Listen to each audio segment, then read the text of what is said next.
Terima kasih. Bismillahirrahmanirrahim. Assalamualaikum warahmatullahi wabarakatuh. Salam sejahtera and very good afternoon.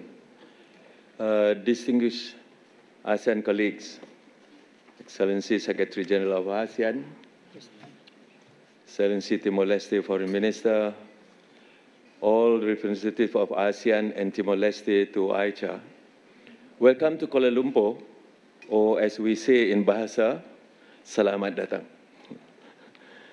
I am pleased to address you all as Malaysia has the honor of hosting this gathering between the ASEAN foreign ministers and the representative of AICHA. The work that brings us together on this day is of great importance. As everyone here is aware, Malaysia's chairmanship of ASEAN this year is centered on the values of inclusivity and sustainability.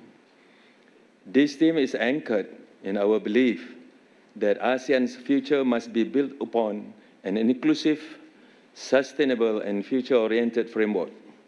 One that places the people of ASEAN at its very heart.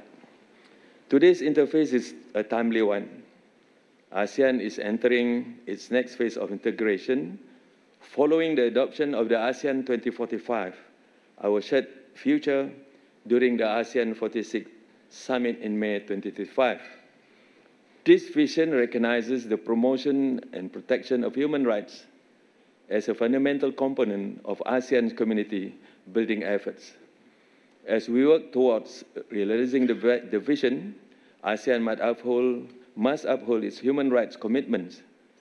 Our aspirations for a resilient, dynamic, and people-centered ASEAN will only be meaningful if we first ensure the rights and dignity of our people. True regional integration can only be achieved if ASEAN empowers its people so that they may collectively enjoy the fruits of shared prosperity, equitable growth, and social justice.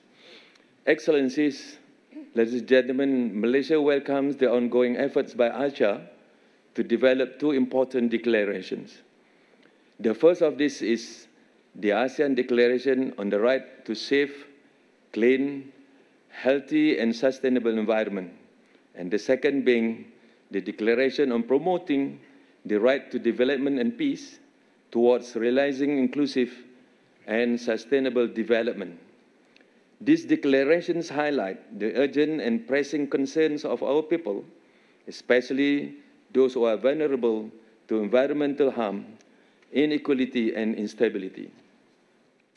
They reaffirm the unwavering commitment of AICHA to advancing human rights in ASEAN, addressing both present and future challenges in a timely and relevant manner. During this interface, we look forward to hearing from AICHA's representative regarding its annual report 2025. This is an opportunity for the ministers to be updated on AICHA's achievements, challenges, and the way forward in advancing human rights across the region. Today marks just over 15 years since the establishment of AICHA. I hope that its effort and mechanism will continue to evolve, strengthening its capacity to deliver impactful outcomes and foster meaningful engagement while upholding ASEAN centrality and unity.